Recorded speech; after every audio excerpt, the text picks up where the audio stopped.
Good morning, and thank you to the panelists for being here today.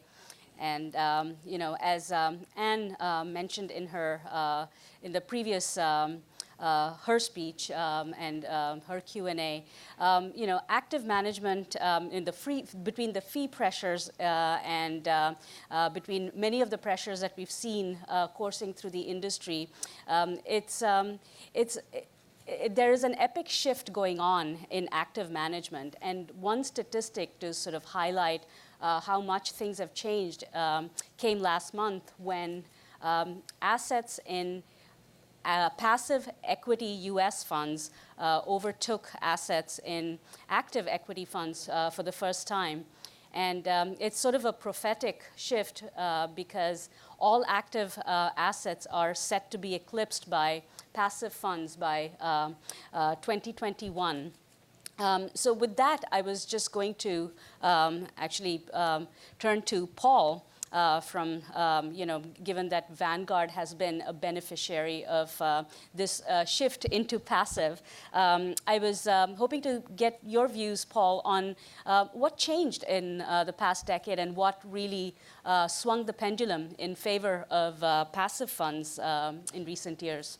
Yeah, I guess I'll start by prefacing I've done active management the majority of my career up until recently. So big believer in active, and active is not easy, and it's never been easy, and I think it continues to get harder and harder. I think you've seen three things really shift kind of in the passive active debate.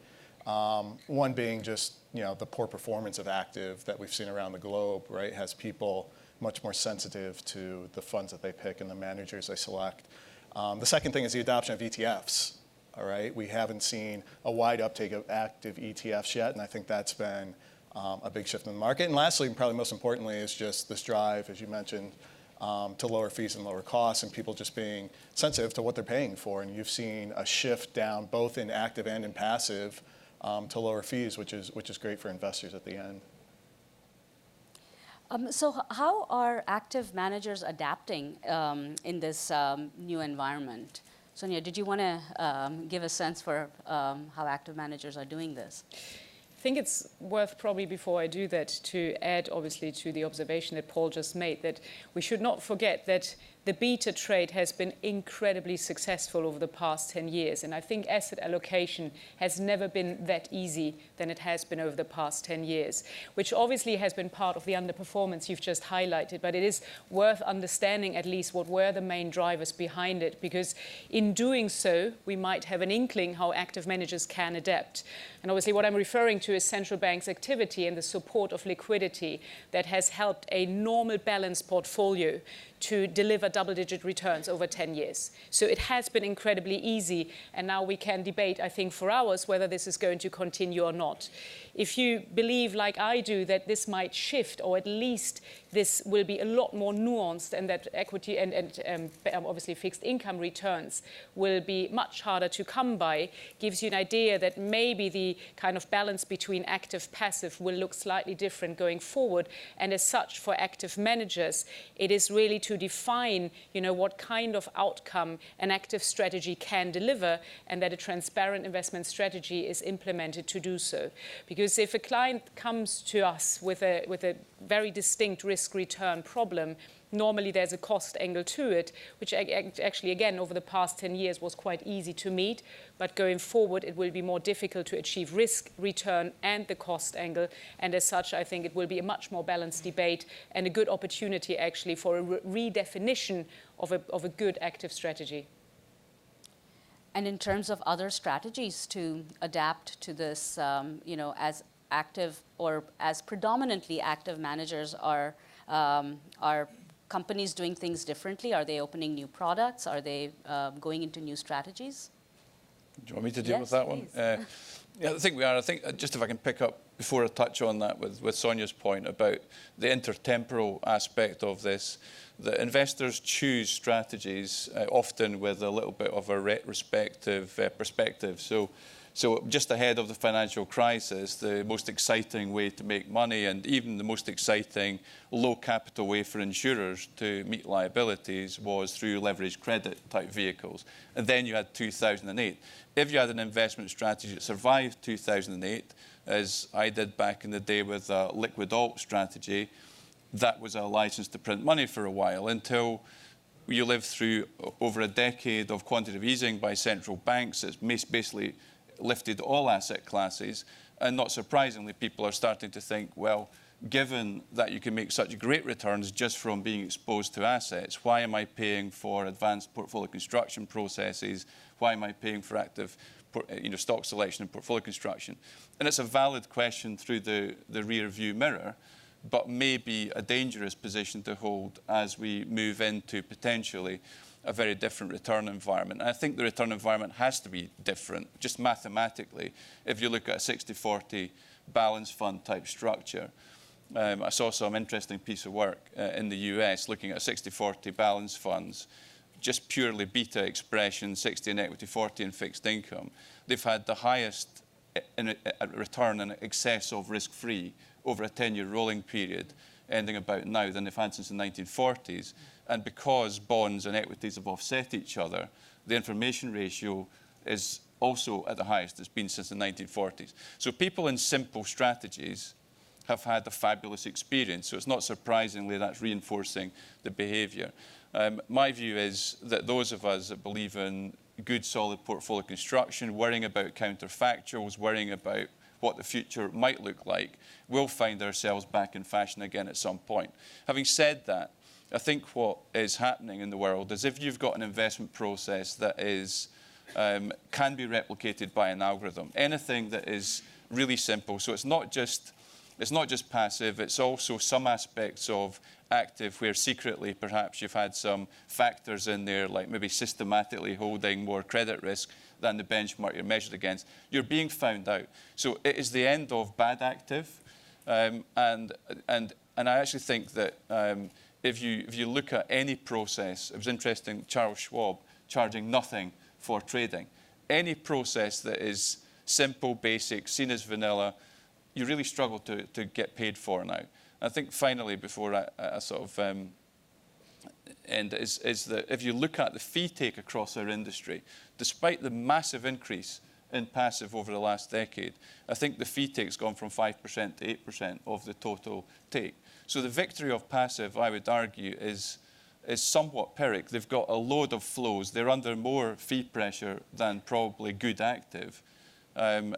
But they've also got a problem now to decide what they do more to demonstrate that they're adding value.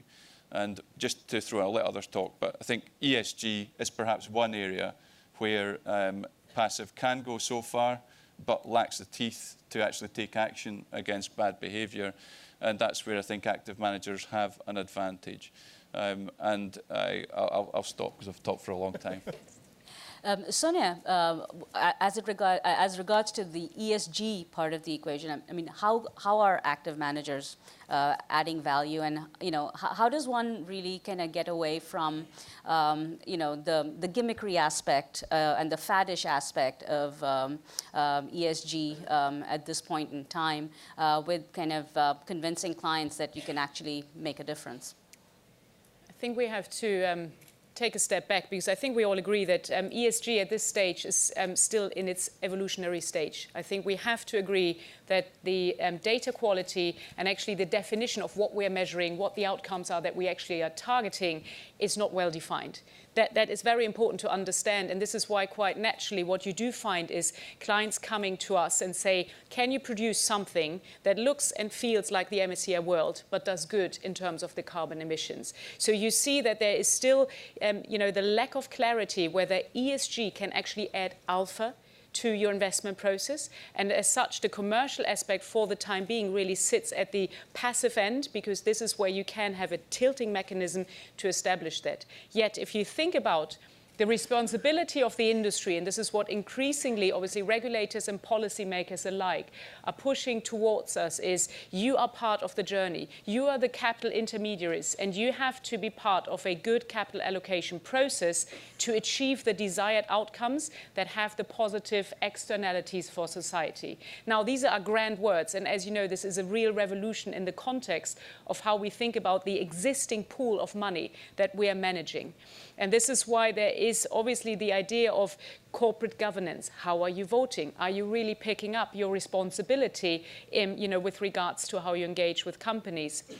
And to my mind, the key is corporate engagement, which is where passive obviously will come very quickly to an end on how they can engage and what the influence is of that engagement on the way capital is allocated, because passive does not take an active allocation decision. Yet, we have found obviously hybrid situations. So at LGIM, what we are doing is we vote with one voice, and hence we are standing up for our passive holders, yet the active decisions are made on the other side of the books. So it is a real evolution, but one where I believe the active side, quite rightly, is put forward and to the forefront, because it's the engagement piece that matters the most, and which eventually, I would think, can deliver really attractive propositions in terms of funds. But as I said, given the evolution and the lack of data quality at this stage, there's a bit of a vagueness around actually what a good ESG product looks like. And we're seeing so far rather kind of broad-based, give me best in class. But let's face it, best in class, passive can do. It is the edge through the engagement which ultimately has a really good influence, and obviously, I believe, the outcome that investors eventually want.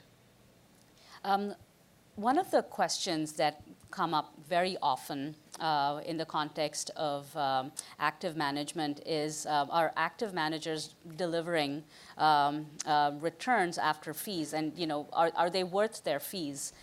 Essentially, I think there is also a poll question on, are active managers worth their fees? And, how would you kind of, how would you address that question? And what is it that you see as sort of the, how are active managers demonstrating that they're worth what they're charging?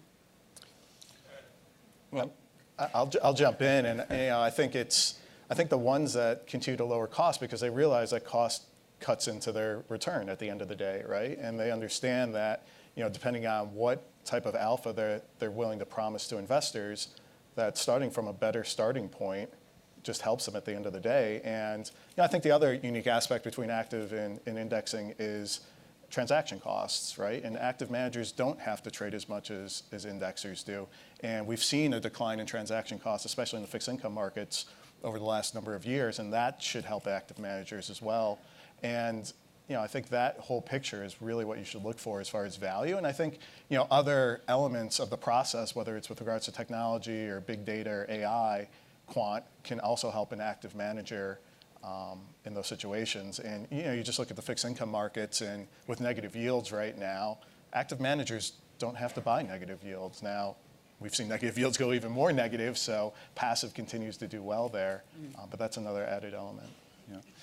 I think my view is I don't try to defend the overall industry, but I'm on the board of the Investment Association to some extent. It does so, but make it clear this is my comments, not the Investment Association.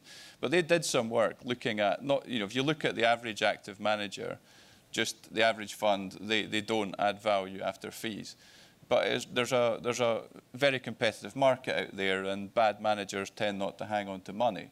And if you look at a money-weighted exposure, it's not great, but active managers do justify their fees on the work that the Investment Association did.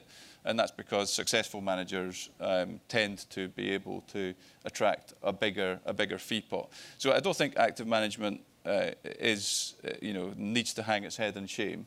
Having said that, I do think there is a lot of bad active management out there. I'll give you an example of a case in point, slightly institutional marketplace, but investment grade credit. We've got a growing investment grade credit business in the US. If you look at the peer group we're competing against, it's quite clear there's structural beta in their portfolio. And you think about it, it's quite handy if you're given that a credit crisis comes along every decade, just having a few extra basis points of yield in your portfolio means you outperform for 9 years, and then the crisis comes along and you say, oh, well, we're in the same boat as everybody else, nobody saw it coming. But that's not alpha, that's beta. And you shouldn't be able to charge for that. And even as an active manager, I don't think you should be able to charge for structural beta. And our investment process does a couple of things, but one is it doesn't have structural beta. The other thing it does, which I think is what active managers need to do, is challenge the benchmark as being the representative of either a good outcome or an efficient portfolio. So if you look at the credit market, particularly in the US, the credit curve is way too flat. It's an inefficient portfolio to simply buy the index. Even if we didn't have any analysts producing views, we believe that through our portfolio construction process, we could outperform that benchmark by taking the same amount of risk that's inherent in the benchmark, but not looking at any of the other sector allocations and everything else. And so I think, who said that replicating the S&P 500 was going to solve my dreams as a 401k investor or as someone who's looking to retire in 10 years' time? That, I think, is a trap that active managers have fallen into. And what I'm certainly trying to do as an active manager is focus on the outcomes that really matter to the end investor, which is actually not beating the FTSE 100 or the S&P 500. It's having an income in retirement, or it's having some recent growth during the accumulation phase of their pension. And I would say and obviously with reduced volatility.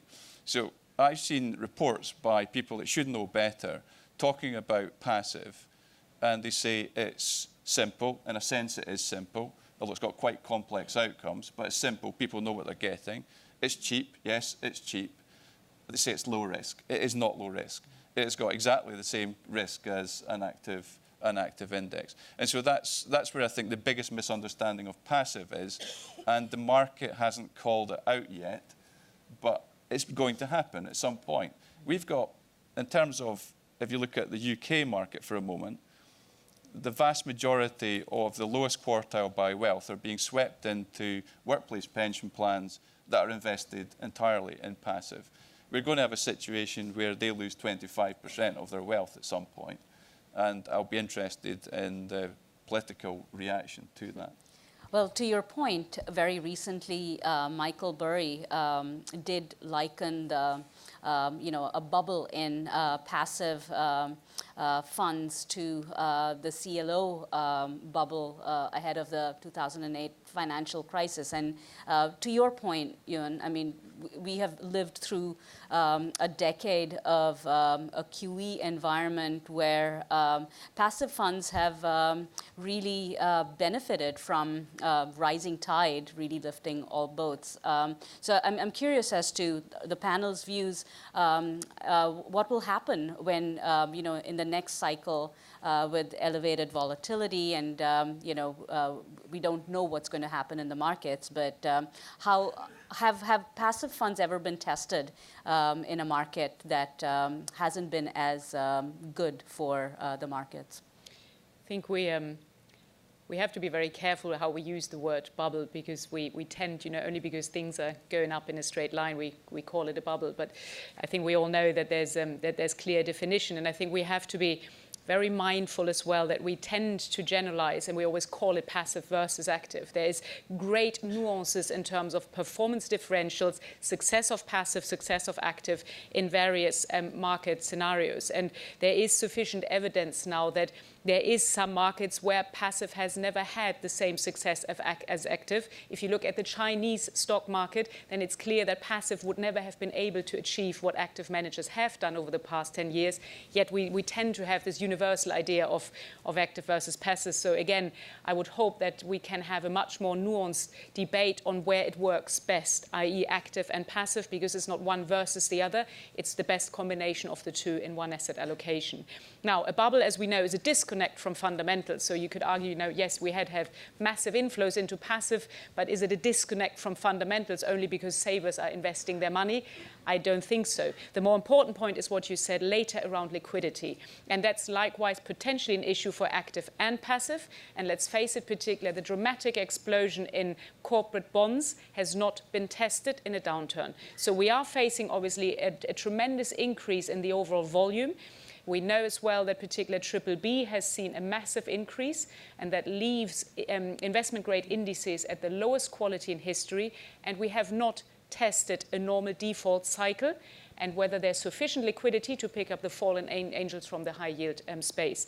What we do know is that our usual liquidity buckets, i.e. the broker-dealers, will no longer be there to do this, and hence there needs to be a natural kind of market mechanism in between funds or in between investors to clear that. That is probably the area that worries us the most, simply because we haven't tried and tested it, and we might find surprisingly low clearing prices when it comes to how bonds are trading. And I think this is obviously then exacerbated by the immense rise even in fixed income ETFs and passive vehicles, because obviously there then the forced seller syndrome might really cause some bottlenecks in liquidity. I think to pick up on that, I think, indexing doesn't apply to all areas of the market, right? There's areas with high transaction costs, there's areas that have high turnover, there's areas with high volatility that make indexing very challenging. So it doesn't apply to everything. The second thing is around concentration, right? You have to be very careful about indexes or funds and ETFs that are highly concentrated, right? They are exposed to a lot of risk, and the end investor just needs to be aware of that. And the last thing is just, people are using more and more index products to make active decisions, right? And I think, when you talk about bubbles, there's still people shifting out of high yield index funds into IG index funds, out of equities into fixed income, and vice versa. And you're seeing active managers use ETFs, you're seeing advisors get more involved in construction of active strategies using index products, and all that drives market dynamics.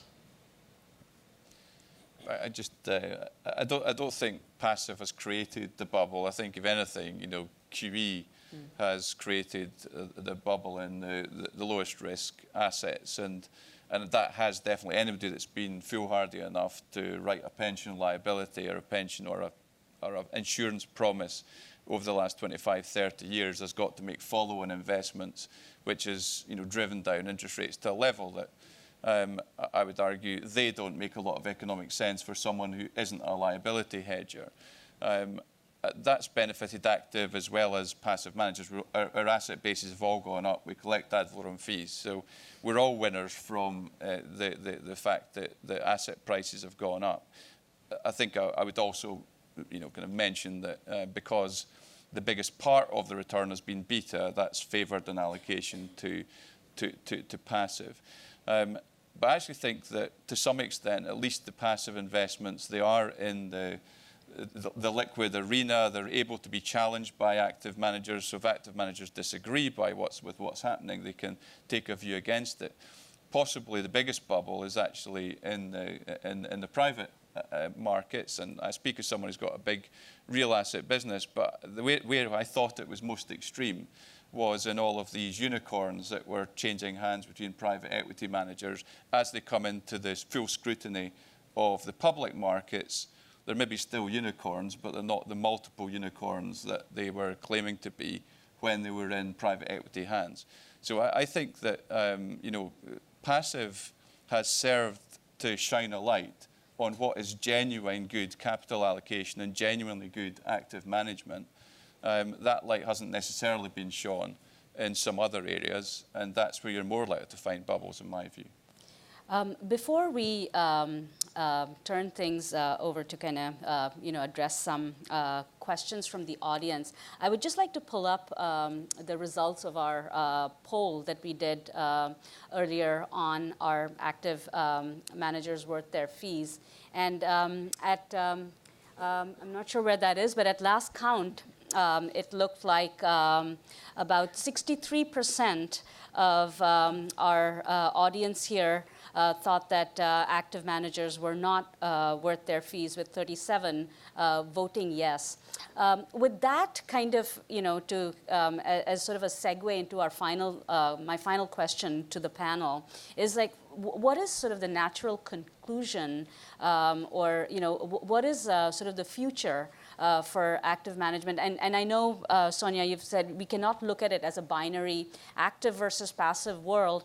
But the debate that seems to be forming is a high fee versus low fee world, in a way. And yeah, what is the logical conclusion? Are we going to see more consolidation? Are we going to see AI take over, technology becoming a very large part of how costs come down?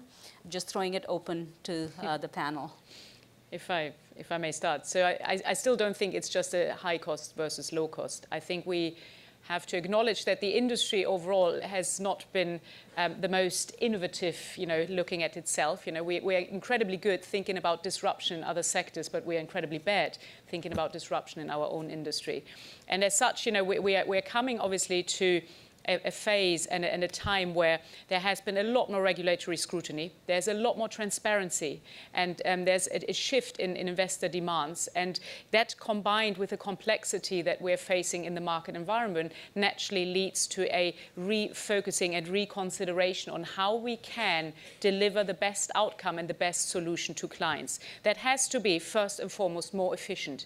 There's no way around it. And this is the same for passive as it is for active. The way we deliver investment solutions has to be a lot more efficient in the way that we use data and technology to deliver the investment outcome. It has to be more sophisticated to form a cross-asset view. We heard real assets just now. Real asset now we have to model in an overall asset allocation context because they are part and parcel of what we're doing. So there's a lot of influence there. And obviously with a drive to efficiency, scale matters. Scale will matter, not only on the active but the passive side as well. And it is not to remove the human, because I actually think the human brain plays a very important role in the price discovery mechanism that we find on public markets. So if we were to move all to passive, that this would have consequences on the way markets operate that I think would not be very helpful for client outcomes. So it's not, again, moving all to data and technology, but how can we enhance the human brain in taking better decisions? We know that actually active managers are very good in establishing the initial investment thesis, but they're not very good in timing, sizing, and the sell decision. And this is simply because we normally spend 80% on the initial part and only 20% on what actually drives the real alpha. So if we can use data analytics and technology to enhance that part of the equation, I think you would have a wonderful combination and active propositions that really are worth their money. So scale matters, technology matters, and the way how we really establish integrated processes, because again, having just a look at equities or fixed income will not allow you to understand the level of interconnectedness that we're currently facing. I think scale is a good point. I think we have to understand that at the end of the day, investing is still a zero-sum game, right? For someone to outperform, someone has to underperform in both equities and fixed income. And I think you're going to continue to see a trend where the good managers are worth their fees and continue to do extremely well, and the bad managers tend to go away. I think you're also, and I mentioned this earlier, a shift to advised assets and using passive products to create active strategies. I think you're going to see more of that in the future. And then lastly, and I've talked about this a little in prior events, of just active ETFs, right? We haven't seen that pick up a lot, and I think we've seen recent events happen in that space, and I think you're going to see stuff over the next couple of years in active ETFs that's pretty exciting. I think from me, I think it's going to be a few pockets where it's undeniable the value that active management brings. I mean, you can't buy a passive portfolio of infrastructure projects or real estate loans and so on. So in some of the real asset space, I don't feel under massive threat. And given that the liquid markets are quite easily put into passive form, especially in fixed income world, are so unattractive both to retail and even for institutional investors. The reason we are making progress in real assets is they're looking for more spread and more opportunity. So I think in some areas, not an issue. I think active managers have, as I said, have just about justified their existence if you look on an asset-weighted basis, but it's not very impressive. And so we need to sharpen up our game. So I think passive is kind of, well, maybe technology and the ability to spot whether someone's just taking a factor view. It is the end of bad active. but good active very much has a future. And I don't think it's necessarily low fees. I think it's reasonable fees for the value that you create. So if an active manager is taking 25 to 30% of the value they create, then if they create a lot of value, they can still make a lot of money. And I don't think clients would have an issue with that. There are a couple of questions from the audience that I would like to move to quickly, and some similar themes that I'm noticing here. One is sort of the recent implosion of Neil Woodford's fund in the UK, and a couple of questions surrounding, is that an indictment of active management, and how, and another question related to that is how that episode has affected active management. Do you want to take I would say it's an indictment of bad governance. The investment strategy was quite clearly illiquid and it wasn't called out. So I think it's damaged the industry without a doubt. And one question specifically for you, Paul, is why has the ETF trend not picked up in a bigger way in Europe? Yeah, I think it's a lot driven by you need an adoption of indexing more in Europe, and I think you need an adoption more of fixed income in Europe, right? I think the market is still very heavily dominated by active equity, and I think as we see that shift, you'll see a pickup in indexing. And I think that there's an element of education, of just getting people comfortable with the structure and the different products out there that will help. And I think you've seen a great trend over the last couple of years, and we predict that to continue. That's all we have time for on this panel. I would like to thank our panelists for a very lively discussion, and I'm sure we'll hear more views on active versus passive as the day goes on. Thank you.